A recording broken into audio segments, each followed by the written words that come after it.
साथ सृष्टि श्रीवास्तव। महाराष्ट्र की सत्ता को लेकर जंग जारी है, जहां एक तरफ शिवसेना के बागी नेता एकनाथ शिंदे एनसीपी और कांग्रेस के साथ रहने को तैयार नहीं है, तो वहीं दूसरी तरफ महाराष्ट्र के मुख्यमंत्री उद्धव ठाकरे एनसीपी और कांग्रेस का साथ छोड़ने को तैयार नहीं है। ये दोनों की लड़ाई हो रही है, लेकिन जो इस पार्टी के संस्थापक थे, जिन्होंने शिवसेना को यहाँ तक पहुंचाया है, यानी बाला साहब ठाकरे, वो क्या चाहते थे, वो क्या विचार रखते थे एनसीपी और कांग्रेस के बारे में।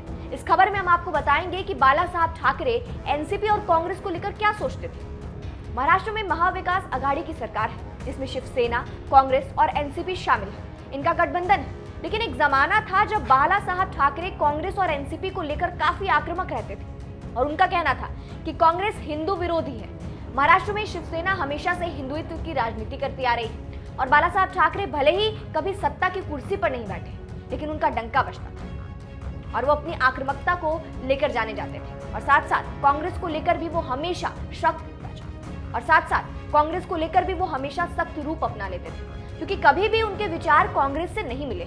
बाला साहब ने साल 2010 में एक लेख में लिखा था कि जब कभी भी देश पर आतंकियों ने हमला किया है, तो शिवसेना का स्पष्ट संदेश रहा है कि सिर्फ हिंदुत्व ही इसके खिलाफ लोगों को एकजुट कर सकता है, लेकिन कांग्रेस को हिंदुत्व के नाम से एलर्जी है।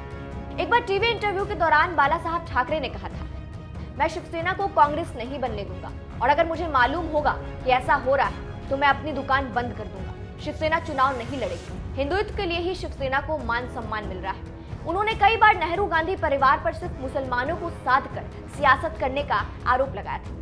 एक बार बाला साहब ठाकरे ने कहा था, हमें कांग्रेस से सीख लेने की जरूरत है, क्योंकि एक बार मुंबई 26/11 को लेकर राहुल गांधी ने एक बयान दिया था, जिससे बाला साहब ठाकरे भड़क गए थे। राहुल गांधी ने कहा था, एनएसजी में शामिल कमांडो उत्तर भारत के ही थे जिन्होंने शहर को बचाया, जिसके बाद बाला साहब ठाकरे ने इसे मराठा शहीदों का अपमान बताया था और कहा था कि हमें कांग्रेस से सीखने की जरूरत नहीं है, राहुल गांधी को इतिहास पढ़ना चाहिए। उन्होंने कहा था कि देश को बांटने में कांग्रेस का सबसे बड़ा हाथ रहा है। उन्होंने कहा कि राहुल गांधी को यह याद रखना चाहिए कि पंडित नेहरू को भी महाराष्ट्र के लोगों से माफी मांगनी पड़ी थी।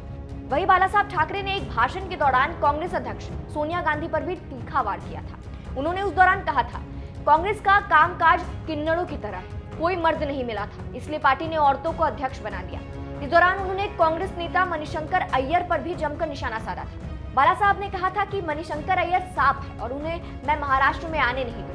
उन्होंने सवाल उठाया था कि सोनिया गांधी खुद कितने स्वतंत्रता सेनानियों का नाम जानती है। अब बात करें अगर एनसीपी को लेकर, तो बाला साहब ठाकरे एनसीपी को लेकर भी काफी सख्त थे। बाला साहब ने एनसीपी से दोस्ती के सवाल पर कहा था कि उनसे कभी गठबंधन नहीं होगा, शरद पवार के लेवल पर कुछ बात नहीं होगी। मान लो पवार के साथ दोस्ती कर ली और फिर मध्यावधि चुनाव आ गए तो लोग क्या कहेंगे? लोग कहेंगे कि कल तक तो गालियां दे रहा था और अब दोस्त बन गया।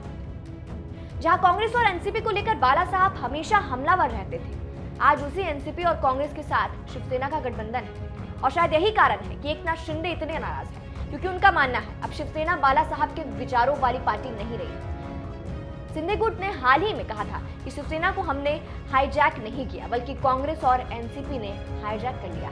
फिलहाल इस पूरी खबर पर आपकी क्या राय है, हमें कमेंट करके जरूर बताएं। नमस्कार।